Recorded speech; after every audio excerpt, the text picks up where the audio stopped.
What's up, Raw Spartan Tribe? This is Raw Spartan 125, back for yet another great reaction. Alright, this is SCP-682 illustrated The Inevitable End of All But Me, featuring Dr. Dr. Cimmerian? Sorry. Okay. This is a requested video, live on Twitch stream.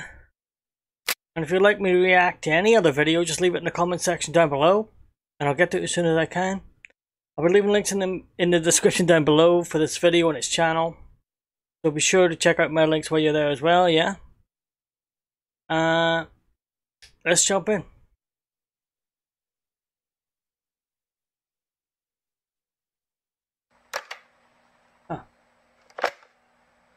Okay.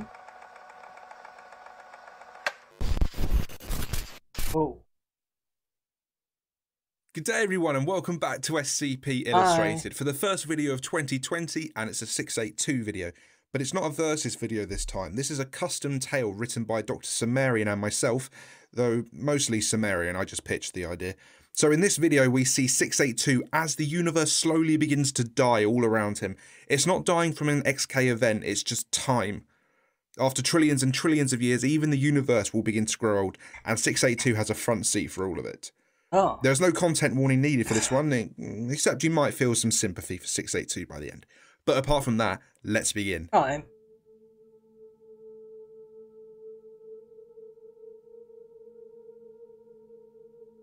The following data release has been authorized by the following council members and administration staff.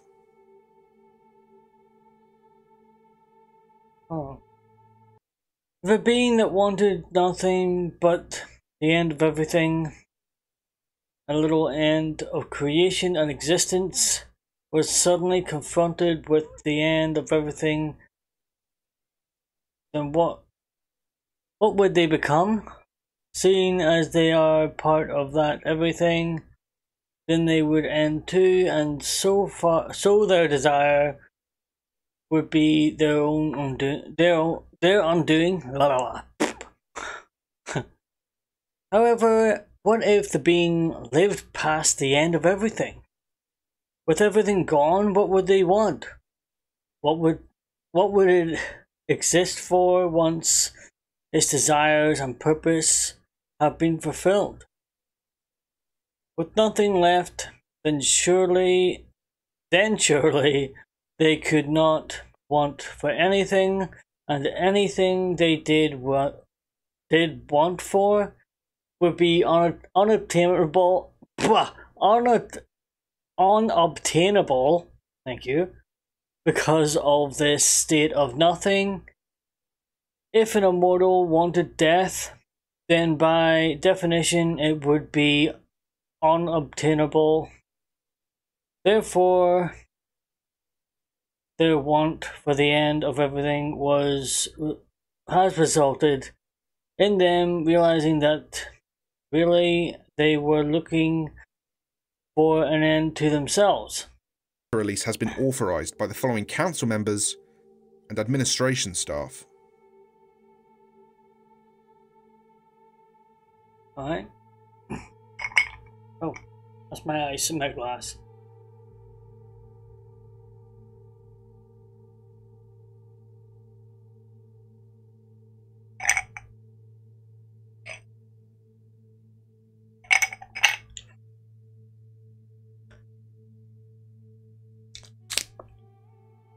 Okay.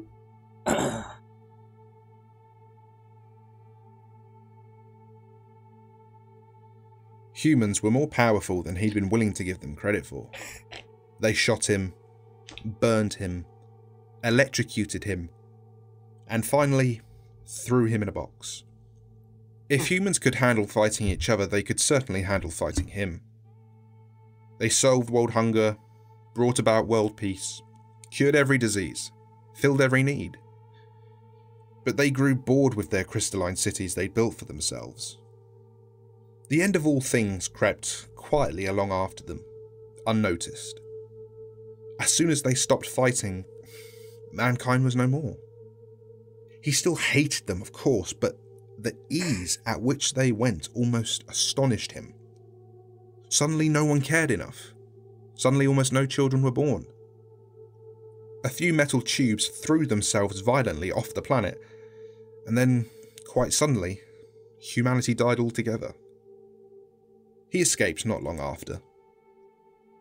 After the end, though, the damage they'd done to the world crashed into reality and the world died too. Plants withered away, then anything that ate plants, and then everything else. In a few thousand years, the carrion eaters died off and he was truly alone. At first, it was a welcome change. He'd learned the hard way that eternity was only really worth it when things changed. And without any other life around, nothing really changed on a day-to-day scale. He'd wake up, look out over the dead earth, oceans, or at a nearly unchanging sky, and then go back to sleep. Yeah, that would be terrible. Do you imagine it? Just existing? Without any purpose at all? And no one to share it with? Because even just one other person being there, or one other being, intelligent being there, would make it different. I mean, you know what I mean? Might even make it tolerable for a little while. But by yourself while the world slowly dies? That'd be like a horrible existence. That's like something you would wish on your worst enemy. Like the person you absolutely, positively hate more than anything else in the universe. Changed on a day-to-day scale. He'd wake up, look out over the dead earth, oceans, or at a nearly unchanging sky, and then go back to sleep. For endless eons he waited. He charted the stars by drawing in the dead earth and feel a pang of joy whenever one of them died. But they were always being replaced. Over and over he'd see one die and another be born. But humans had done the same thing for a long time as well. True. The sun had gotten larger and larger in the sky over time. Then it ballooned to fill the entire daytime sky. The oceans turned to deserts and the deserts turned to molten glass. Oh, the whole surface of the earth glowed a deep orange. He suffered through the worst of it for a few million years, perching on the few rocks sturdy enough to stand up to the heat. He screamed when he could, but no one was around to hear him. Then the sun shrank into a tiny white point in the sky, larger than the brightest stars, but only just. The dead earth slowly cooled, though there was no atmosphere left to breathe. He was alone with his own thoughts, and again, he began to chart the stars. At first, it continued on as before. The charts began to cover more and more of the Earth. With nothing but time, he drew his constellations and calculations and came to a conclusion. The stars were dying too. Once they'd been replaced as quickly as they died, but now, maybe 2 died before another was born. Later still, 3. Oh, this is the end of it? 4. This is... The number kept climbing until there was only a few dozen stars left in the sky. The only record that the sky had once been filled with light was etched on continent-spanning star charts across the surface of the dead Earth. He realised, of course, that his fate was inevitable. Even after all the stars had gone, he would still be here. He would be the only thing left in an infinite darkness that would continue for eternity. He rested his head on the rock and gazed at a star. But that doesn't make any sense. I mean, you think of it, when the sun's supernovas, it's going to swallow the Earth. You know what I mean? It's going to swallow everything in our solar system before it dies. So how could the Earth still be there? Or is he on an asteroid maybe or something? Did the sun die and then he was still there? Maybe floating through space for a while and then landed on an asteroid or something like that? That just happened to be passing by? Huh. Don't think so though. Only thing left in an infinite darkness that would continue for eternity. He rested his head on the rock and gazed at a star, wondering for how much longer it would burn before fizzling out.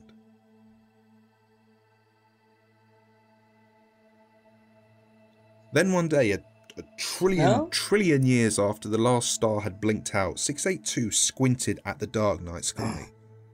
A new star had formed. This one was brighter than anything he'd ever seen before. Whoa.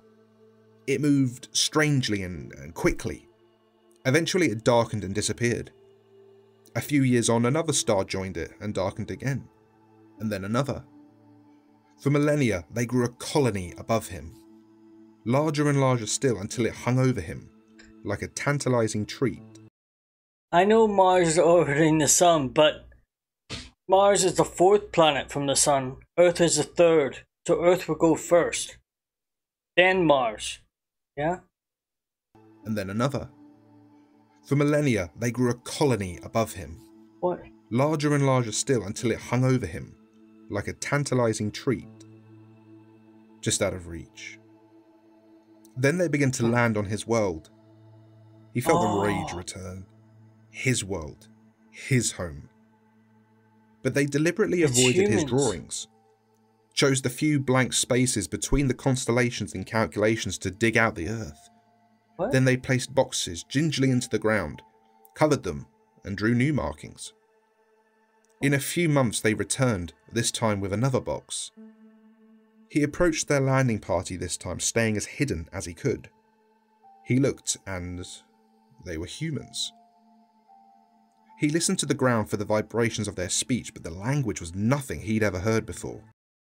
It's the descendants of the people who left. When we said a few ships left. Yeah? It's them returning to Earth. Or maybe they don't know it's this way. This is Earth. Maybe they just think it's a dead planet. You know? Maybe they don't know that this is the planet the people came from. They're just explorers, and so much time has passed that they think maybe they think the world they're on was their original home world. Who knows? That'd be weird. He looked, and they were humans. Mm-hmm. He listened to the ground for the vibrations of their speech, but the language was nothing he'd ever heard before. Over and over, year after year they came, and year after year he would go and listen. Eventually, he understood their language. They come every year? Today he'd woken up to another shooting star again coming to his home. Yeah.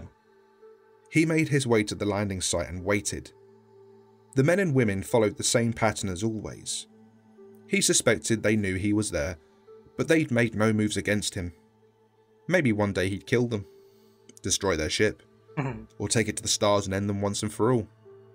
But for all his petty fantasy, he knew that he would be alone soon enough. Yeah. Time would destroy whatever he didn't, and in the end, he'd just be bored sooner. So he let them have their ceremony. The box was laid into a freshly dug hole, and a man in a slightly shinier suit stood and spoke to half a dozen other figures. It's like a funeral, maybe? Malnos Tharash, the spawn of 2 Greldniks, would have had more grace and kindness than you. You hurt everyone, with your words or hands or tools. It did not matter to you. And for this, we are sorry. Though we deserved better from you, so too did you deserve better from us. Instead, you died hungry and alone in the between spaces. You scarcely had a bed and no quarters to call your own. I commit now your soul to the stars, the home of your ancestors. I commit now your body to the earth, the home of their ancestors. I hope you find the peace you deserved in life, somehow. May the Star Keeper bless your passing. May the Star Keeper bless your ancestors. And may the Star Keeper bless us Yeah, all. they know. So, they know it's Earth, and they're coming to bury their dead, or at least like cremated ashes or something. I don't know. That's creepy. I suppose they're all just dying out now. You know, there's not many of them left. Maybe there's not much food. There's not much water left. in the universe. Makes you wonder where they went, you know, and where they're coming from. So every year they come and they bury something, a box, but maybe it's like mixed up ashes of different people who've died. I don't know. Your ancestors. And may the Well, yeah. Starkeeper bless us all. The humans covered the hole with dirt slowly, and then shuffled into their ship.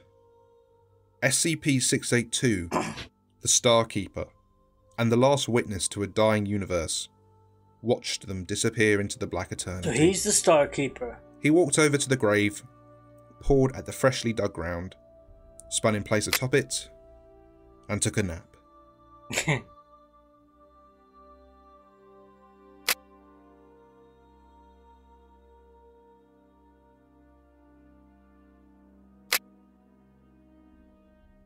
And that is how SCP-682 will spend the rest of his existence. Cold, alone, and unable to escape the eternal darkness that will befall the universe eventually. It's all well and good being immortal until even the universe dies of old age. So yeah, he may win every fight now, but eventually creation will have the last laugh. I hope you enjoyed this video. Be sure to like and subscribe if you did. Next time will be SCP-1861. Okay, that's the end of the video, and yeah. There are identical planets to Earth, but remember, there's no more stars. They're all gone. There's no more plants, no more food, no more water. You know what I mean? So how are they living? Are they recycling their own pee? Makes you wonder what they're eating. Ugh. Yeah, I don't want to know. I don't want to know what they're eating. Not anymore. But until next time, I am out of here.